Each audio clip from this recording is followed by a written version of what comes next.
The power of community, the power of many working together is what makes the difference for each and every individual. And to share more on that power, I'm very pleased to introduce our keynote speaker, Kathy LeMay, and to thank our speaker sponsors, Boeing and JP Morgan Chase, for the opportunity to hear from Kathy. Kathy LeMay is the founder, president, and CEO of Raising Change and the author of The Generosity Plan. Her second book is due out this fall. As a social change agent and expert on strategies of social justice and community impact, Kathy serves as an advisor and consultant to Fortune 100 companies, international NGOs, universities, and the United Nations. Her message is simple: empower yourself so that you may empower others. Now let's hear from Kathy LeMay. We're just doing stage logistics for you all. Good afternoon. No. I'm very jet lagged. I need more love. Good afternoon. Yes, hello Tacoma. So I lived in Seattle for 7 years in the 90s, and when my great Speakers Bureau firm called me and said, any chance you're available to do this speech with Goodwill, Workforce Development, and the state of Washington, I said, you do not offer this to anybody else. And I moved everything around first week of May to be here with you. I'm really, really happy to be here. A handful of years ago, I was doing a keynote address for Bloomberg in New York. You all know Bloomberg, right? And it was Corporate Philanthropy Day, and they had 2,000 employees coming to learn how can they make a difference as part of the Bloomberg family, and I was their speaker. And I'm in the front row, and the person who's supposed to introduce me hasn't arrived yet, and the auditorium is filled. And at the last minute, he's a reporter for Bloomberg, and he comes running in, and he's got a pair of glasses and pens in his pocket and a 3-ring, and he's just frazzled. And he said, you must be Kathy. He said, I'm gonna jump on stage now, sorry I'm late. I haven't had a chance to read your bio, so I'm just gonna wing it. That just engenders a ton of confidence, as you can imagine. So he gets up there, and I see him kind of scanning it for keywords. And I think, oh shoot, I don't know which words he's going to choose. And at one point he says, we have with us today an international expert on philanthropy. And I paused, and I looked over my shoulder and thought, oh, is there a speaker before me? I didn't know. Good news, oh my God, it's me. Because I have to tell you, when I hear that said about me, each time I'm so completely surprised, and I can't believe it's my life. And then on the same hand, I think, of course it's me. I grew up in the oldest mill town in the United States in the 1970s. For those of you who were with me in the 70s, either as a young person or a bit older, there were some shifts happening in the United States at that time. One of those shifts that I started to notice pretty readily as somebody who grew up as a white working poor person in a mill town is we started to shift a bit away from democracy to consumerism. So that if you didn't have money to spend, suddenly you weren't so considered a great American. This was a bit of a surprise to me. My mom raised my sisters and I primarily on her own. My father died of a brain tumor when I was a child. My mother's not from the United States. She was not fluent in English. And yet my mom, who has taught me more than any person I have ever met, would say to me, there are still people who have less than us, so we have to volunteer and help out. There are still people poorer than us, and we have to make a difference. This as we were getting food stamps, going to food pantries, and to give you a view in the kind of person my mother is, and when we speak about safety nets for people who need them, and Goodwill is that safety net. We were fortunate enough to get support. Years later, my mother was to get a job as a bank teller in a bank. She put a lot of money in a savings account. She went back to the welfare office and handed them a check for everything they had given to her and my sisters and I. And the woman behind the counter said, oh, ma'am, no, you don't understand. It was a grant, not a loan. And my mother said, it was always a loan to me.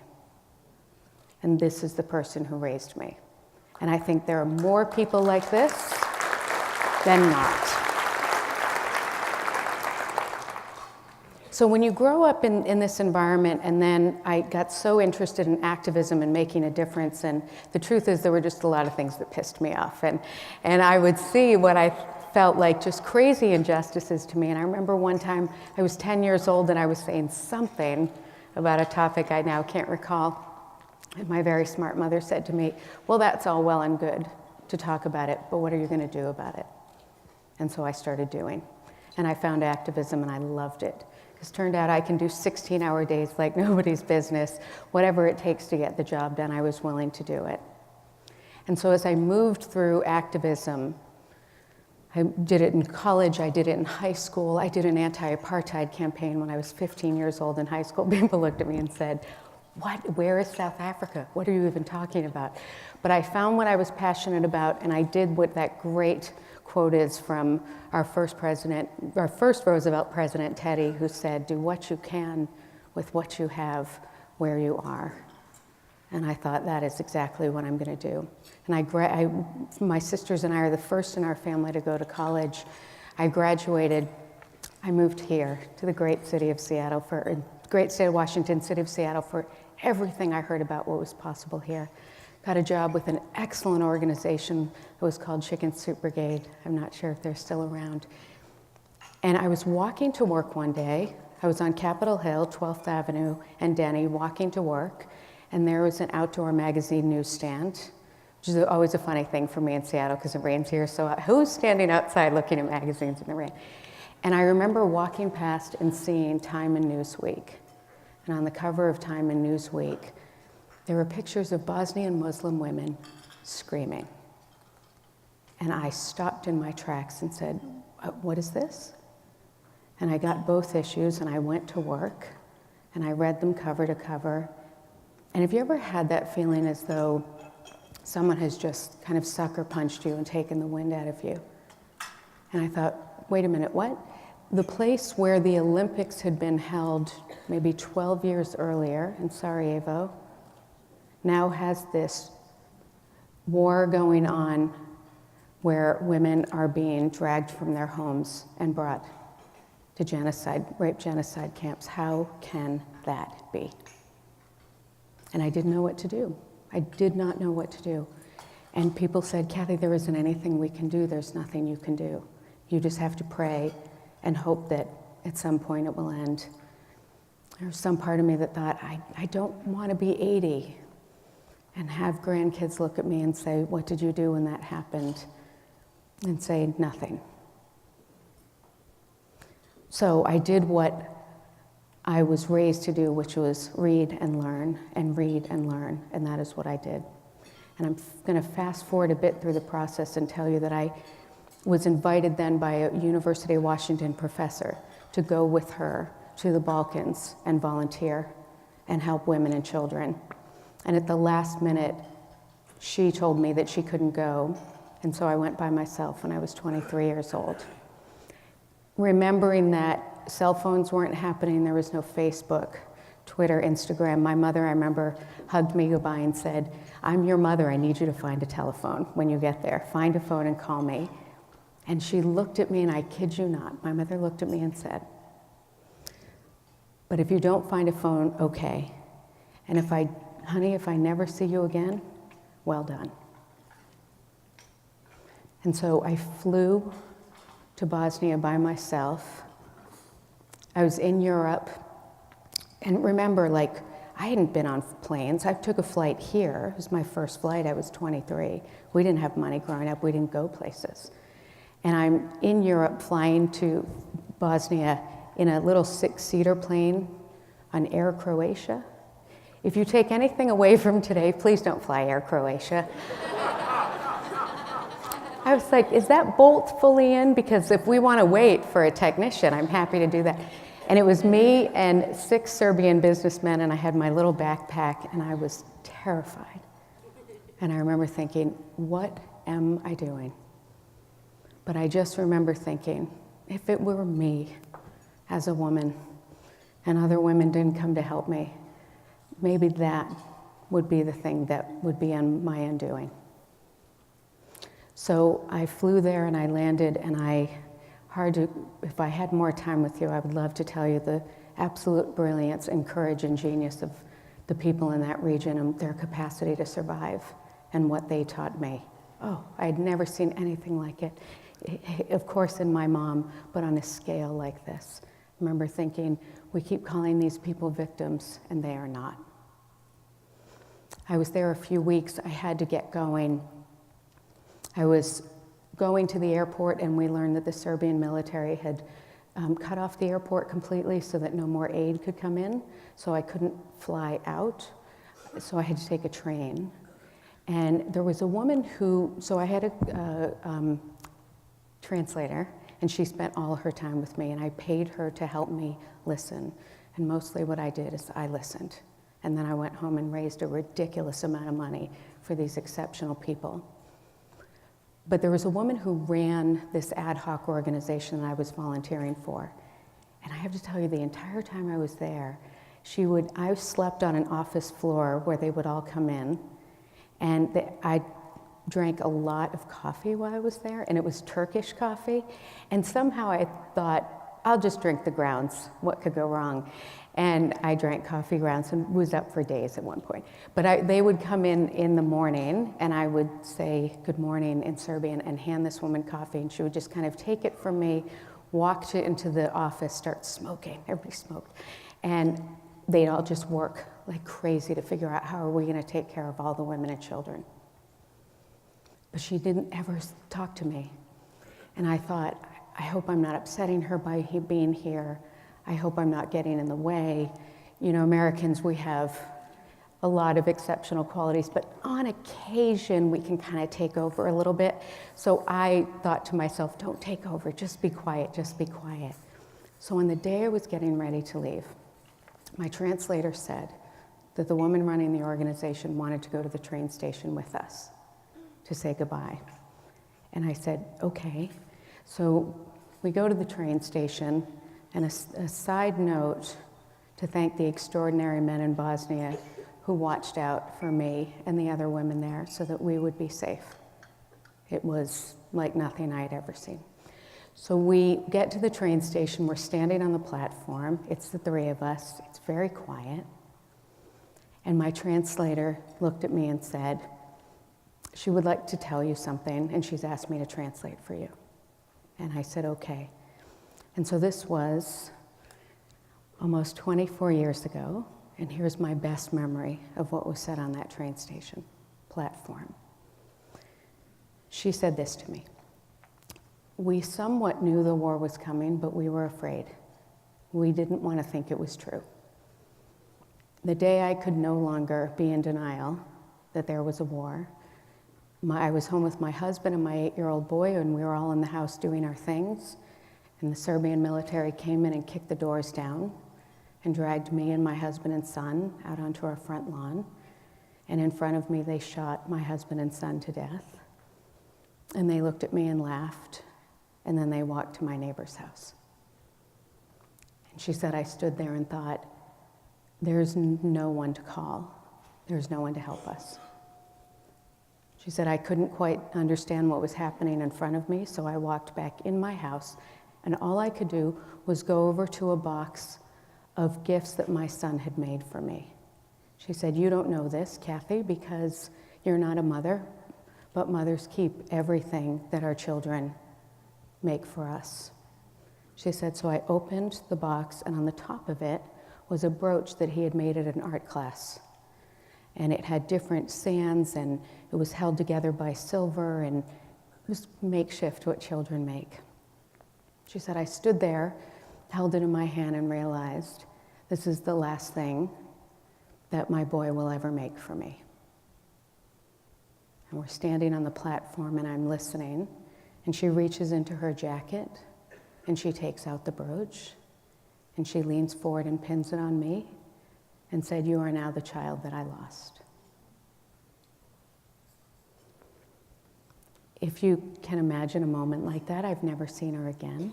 I raised a lot of money for her. We sent women to testify at the International War Crimes Tribunal at The Hague, knowing how important it was that these women and these children would get recognition and justice. And it was an exceptional undertaking to be a part of in your mid-20s. And I'm sharing this story with you because I'm really just this kid from a mill town. And there were people who did not believe I could make a difference. There were people who said to me, why would you go there? What could you possibly do? What skills do you have? And I said, I don't know, except I have to go. And do you know what I realized that I had, and that every single one of us has? The ability to listen and witness someone's life. The ability to look at someone and say, you are not invisible to me. You are not a number on a spreadsheet. I had no idea the impact I had on this woman's life by showing up, and she transformed mine in that one moment. I now carry that brooch with me wherever I go. It's in a box. I don't have children, so this is knowing her and being part of her son's legacy is my legacy. And I say this to you because when people say, what does it mean to empower yourself so you can empower others? This is what I have learned. You empower yourself by empowering others. I became the person I am today because I helped empower her life and the lives of the women and children I met. It literally feels like it changed my cell and DNA structure. I have been unstoppable ever since, and the 100% absolute truth, as I celebrate a birthday this Sunday, I am only getting started. Every single one of us can do this. These extraordinary women on this stage with you, someone looked at them and said, I see you, and we got this. This is absolutely the best of what America is. And I think there's a chance in a very unusual time and climate that we're living in for us to show the country this is what philanthropy can be and do. It has grace and dignity, respect, and looks at each person and sees their humanity. So my time with you is coming to a close, and you have way more impressive people than me about to get on this stage and talk with you. But I share this with you because I know this to be true. You want to change your own life, you change someone else's life. You will not believe what it will bring to you, and you will wrap your life saying, while I was here, I mattered to people who I didn't have to matter to. And when these people look at you and realize you stopped your life for them, and to the people who stopped their life for me, if it had not been for philanthropy, I would not have been able to afford to go to college. This is me now paying it all forward. And I thank you for what you're doing here and showing the rest of the country how well it's done. So my gratitude to you, and thank you for letting me be here with you. Thank you.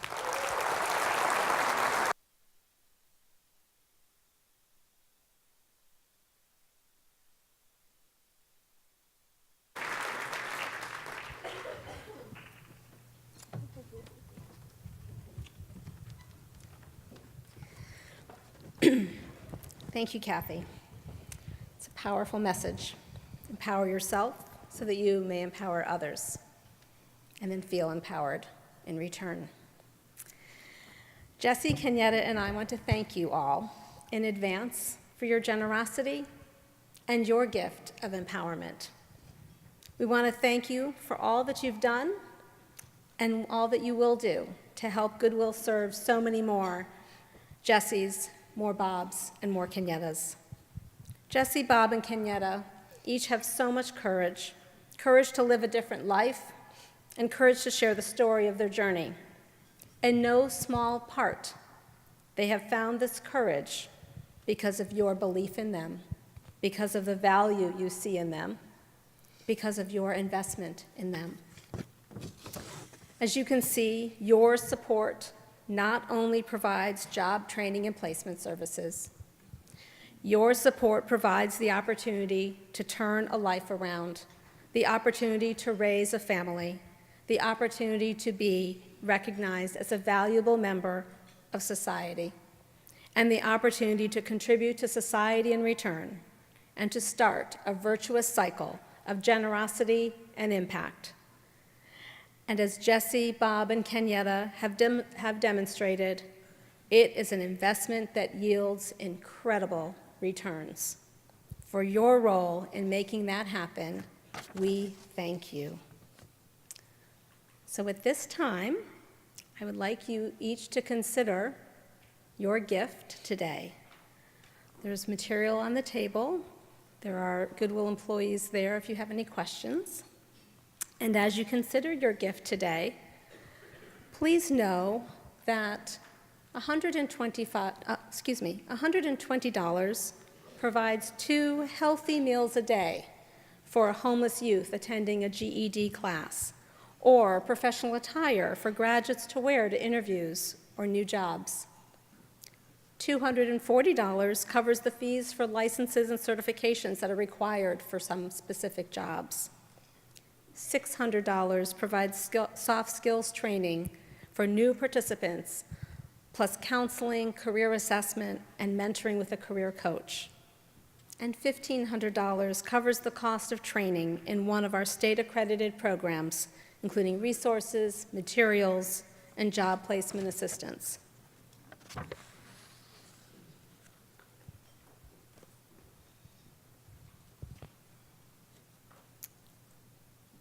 When you complete your donation, please place your envelope in the large blue folder at your table. And for those who found a star sticker in your gift envelope, please take home the centerpiece at your table, which is courtesy of Goodwill's Go-To Services and Win Supply.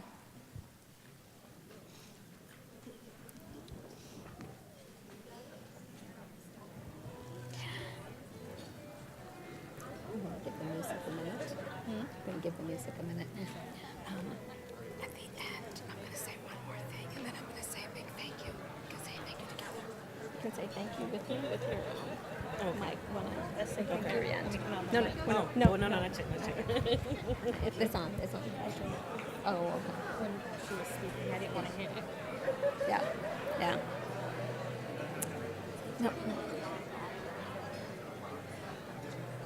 Okay, it should. Okay. All right. I'm going to say it first, and then we'll say a big thank you at the end. At the end, we'll do another big thank you. I'll say it first. Okay. Thank you all for supporting Goodwill and all those we serve. I look forward to partnering with all of you to continue to invest in the people of the Olympics and Rainier region, to help each person fulfill their potential for themselves, for their families, and for our community. So together we say, thank you very, very much. Very much. And have a great afternoon, everyone.